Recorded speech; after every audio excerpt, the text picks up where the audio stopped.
What's going on YouTube? It's your boy Flames back there again with another video. Um, Today, excuse me, we're about to be reading chapter 5 and 6 of Leviticus. Still sick, still not doing too hot, so 6:30 in the morning. Um, 6:45 in the morning, trying to get this up and over with. Just knocked out for the day. Um, and yeah. Um, Without further ado, let's get right to it. Leviticus chapter 5. If anyone sins in that he bears or hears a public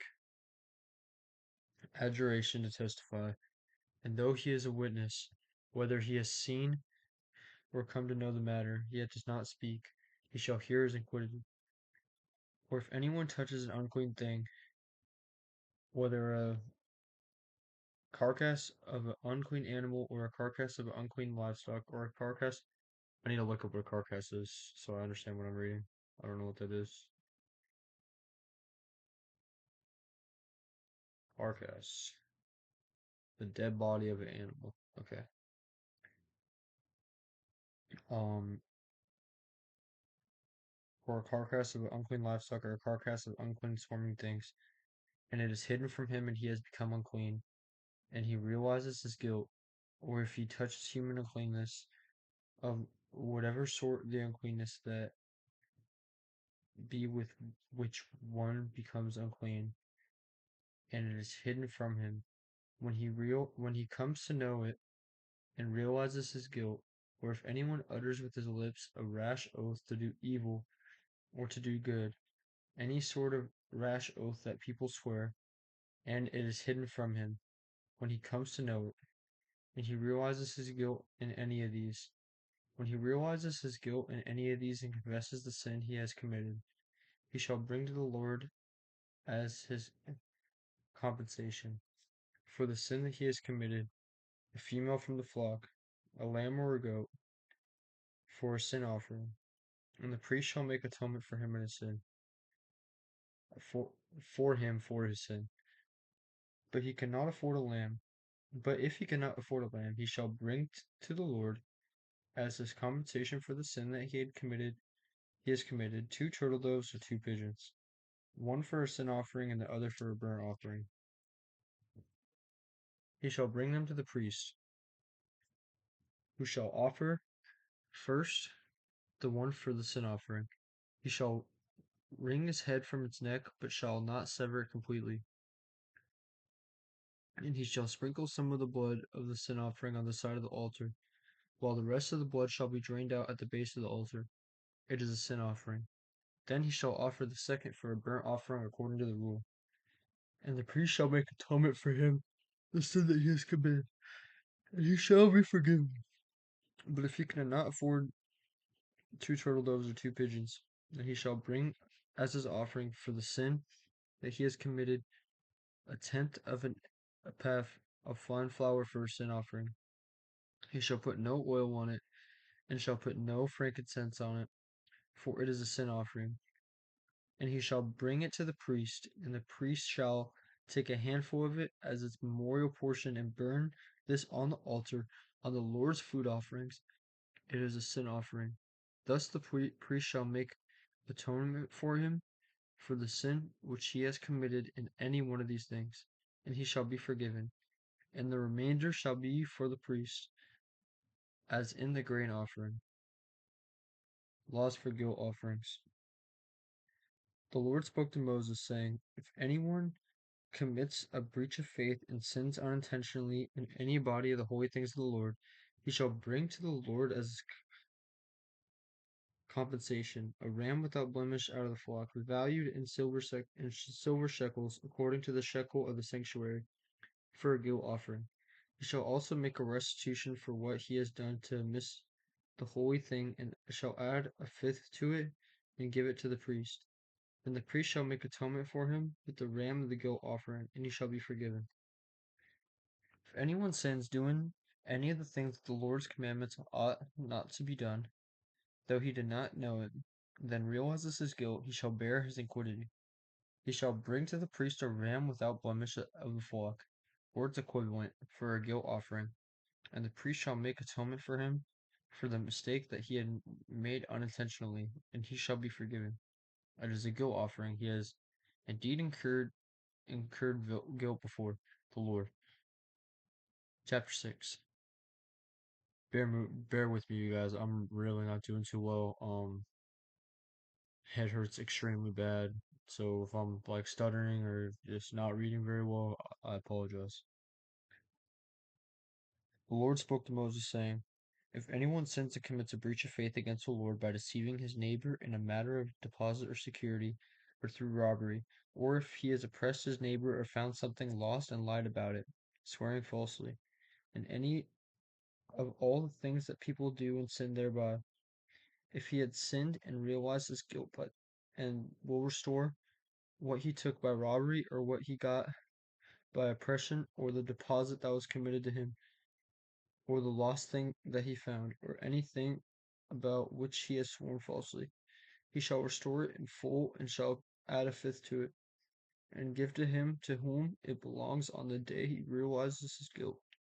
And he shall bring to the priest as his compensation to the Lord a ram without blemish out of the flock, or its equivalent for a guilt offering. And the priest shall make atonement for him before the Lord, and he shall be forgiven for any of the things that one may do and thereby become guilty. The priest and the offerings. The Lord spoke to Moses, saying, command Aaron and his sons, saying, this is the law of the burnt offering. The burnt offering shall be on the heart of the altar all night until the morning.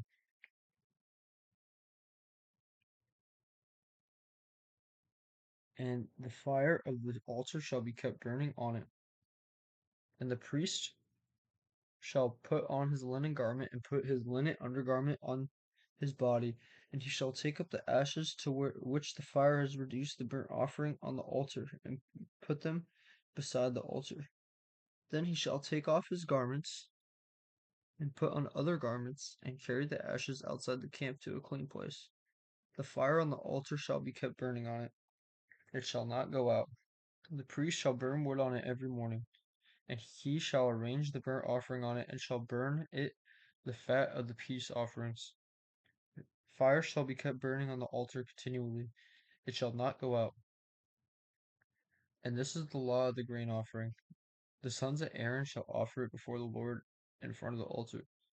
And one shall take from it a handful of the fine flour of the grain offering, and its oil, and all the frankincense that is on the grain offering, and burn this as a memorial portion on the altar, a pleasing aroma to the Lord.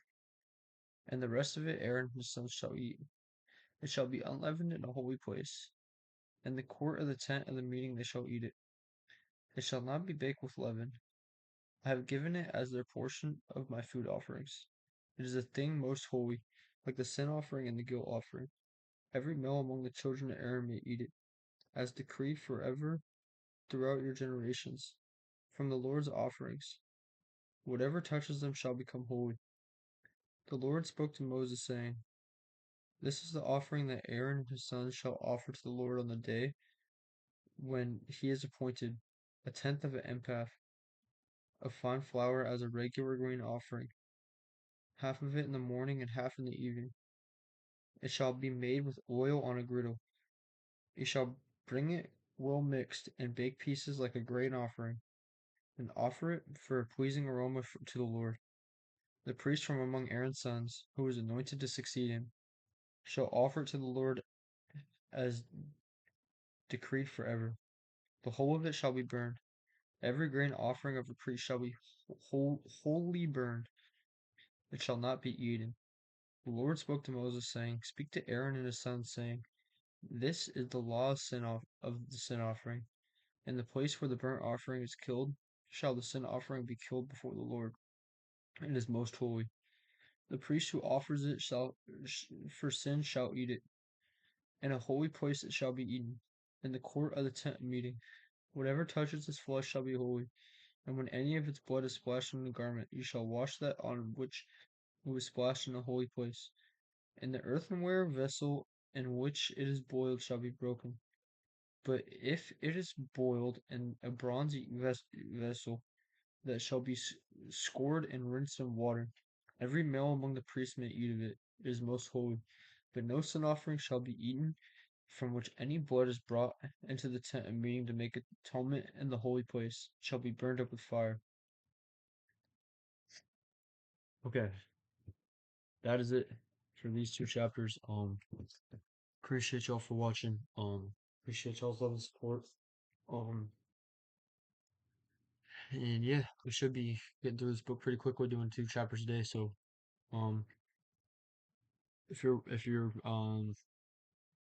watching these videos, Leviticus videos, I commend you. Commend you. Um, that's that you know it gets a little and this is not I'm not saying this disrespectfully, but it does get a little boring. Um, but every single word in the book is important, and I need to read the whole book out loud so I can retain information. Because if, like, let's say, like, in the future, like, um, I'll have, like, a situation where somebody will ask me something about my faith, right? If I had read something, like, out loud, like, that information will be retained by my brain so the Holy Spirit can remind me of that. Like, and be like, oh, okay, like, remind me of this so I know what to say in rebuttal to something that somebody else has to say about God. You know what I mean? So it's important that I read every inch of this book. But yeah, I really appreciate y'all for watching. And yeah, I'm catch y'all on the next one. I love y'all so much. Peace.